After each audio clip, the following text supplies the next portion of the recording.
സാറേ പത്രത്തിലൊക്കെ ഇട്ടിട്ട് പത്രക്കാരെ ഇപ്പൊ വരും. പത്രക്കാരെ വിളിച്ചില്ലേ?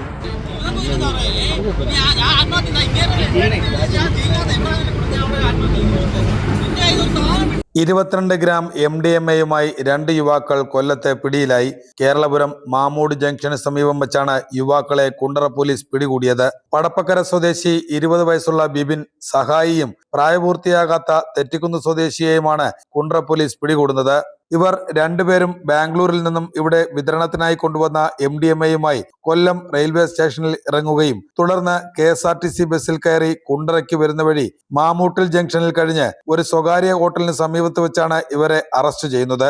ഇവരിൽ നിന്നും 22 ഗ്രാം MDMA-യും പിടിച്ചെടുത്തു. കുണ്ടറ SHO സുനുകുമാറിന് ലഭിച്ച രഹസ്യ വിവരത്തെ തുടർന്ന് SI-മാരായ കിരൺ, അതുൽ എന്നിവരടങ്ങിയ സംഘമാണ് പ്രതികളെ പിടികൂടുന്നത്.